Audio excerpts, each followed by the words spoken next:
Star Trek smashes the fourth wall by revisiting a character I never thought we'd see again. Star Trek has always thrived on exploring the unknown, strange new worlds, new civilizations, and the deepest questions of existence. But sometimes, the most surprising discoveries happen when the franchise turns its gaze inward, reflecting on its own legacy. In the latest bold twist from Star Trek, Strange New Worlds Season 3, the franchise doesn't just bring back a character long thought forgotten, it does so in a way that practically shatters the fourth wall. This episode isn't just a reunion. It's a meta-commentary on Star Trek itself, its fans, and the timeless dance between canon, continuity, and creativity. And the character at the heart of it all? None other than Lieutenant Reginald Barclay, the socially awkward, holodeck-addicted engineer who stole hearts in Star Trek, The Next Generation, and Voyager. But this isn't the same nervous Reg Barclay we once knew.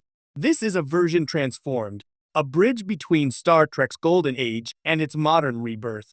One who becomes the franchise's most unlikely meta-narrator.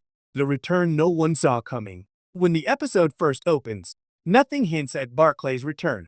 We're aboard the Enterprise under Captain Pike's command, dealing with what appears to be a routine anomaly investigation. A swirling rift in subspace emitting faint temporal echoes. It's classic Trek setup. Mysterious space-time distortion, cryptic readings, and a hint of danger.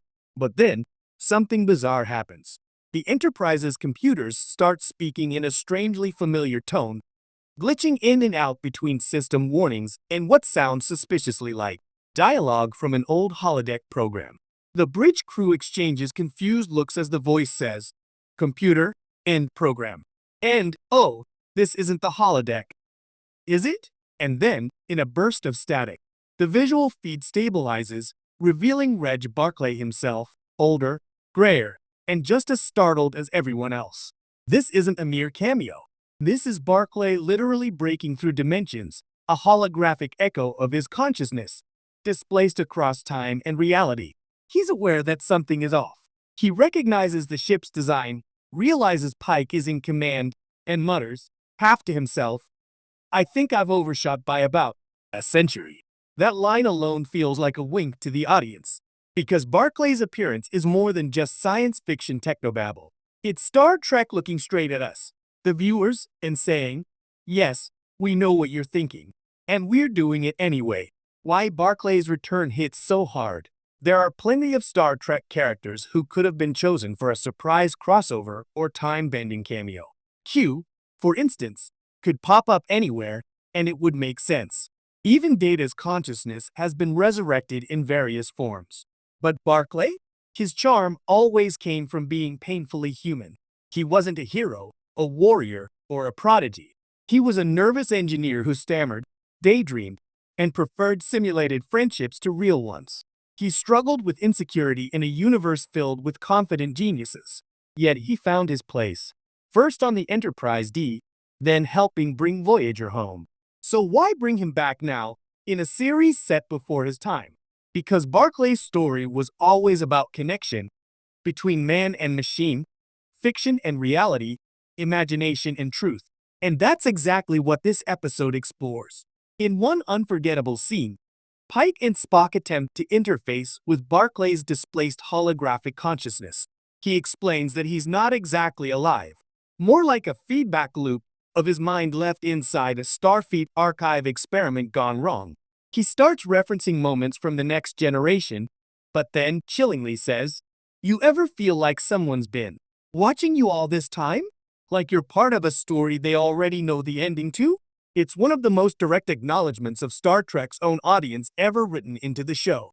Barclay, always the dreamer, has become aware of the story itself, breaking the fourth wall, Starfleet style. Star Trek has flirted with meta-commentary before, but rarely this overtly. The Lower Decks animated series loves winking at the audience, but this is different. Strange New Worlds handles it with gravity, treating the fourth wall not as a joke, but as a philosophical rift. When Barclay starts describing his home reality, he mentions watching historical recordings of the Enterprise, specifically referencing events that haven't happened yet in Pike's timeline. There's a captain named Kirk coming, he tells them, and someday, Another named Picard. You're all legends in the stories I know. Pike stares at him, uneasy. Stories? He asks.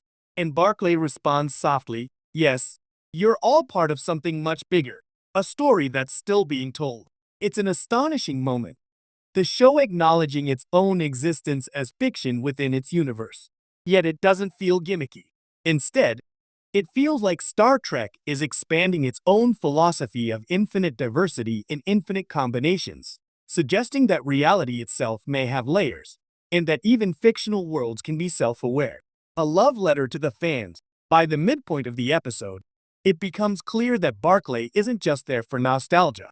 He represents us, the fans who've spent decades inside Star Trek's holodeck, exploring its ideals, quoting its captains, and caring about its people as if they were real. The writers seem acutely aware of this. There's a touching scene where Barclay tells Number One Unachin Riley about his time serving on the Enterprise D. He describes how he used to escape into holodeck recreations of Starfleet heroes, the same way fans escape into Trek episodes. I didn't fit in at first, he says, but I realized something. Maybe the holodeck wasn't an escape. Maybe it was a rehearsal for hope. That line could easily describe why Star Trek endures. Every generation of fans uses the show as a way to imagine a better world. And by bringing Barclay back as a self-aware echo of that idea, Strange New Worlds turns him into a living metaphor, the embodiment of Star Trek's legacy as both art and inspiration. The temporal paradox that ties it all together, of course, being Star Trek. There's still plenty of science fiction brilliance underpinning the emotion. Eventually, the crew discovers that the anomaly is a narrative convergence field, a temporal distortion where moments of collective memory and recorded history overlap. Barclay's holographic echo was created when the Federation began digitizing holodeck programs into the historical record, essentially archiving fictional simulations of real people. The result? Reality started bleeding into memory, and Barclay's consciousness, a digital recreation so lifelike that it remembered its own memories, slipped through. As Spock explains with Vulcan precision, Lieutenant Barclay has become a paradoxical construct, a fragment of narrative continuity given temporal substance. Translation. Star Trek just invented a sci-fi explanation for how its own canon interacts with the audience's imagination. And somehow, it works. The ending that redefines canon. In the final act, Pike helps Barclay stabilize his signal long enough to send a message back home. But before he dissipates, Barclay says something that cements the episode's emotional core. I used to think the holodeck was the only place where I could live in a perfect world, he says. But maybe that world only exists because people believe in it, people like you, and people like them. He glances straight into the camera, directly at us. For a heartbeat, the line between fiction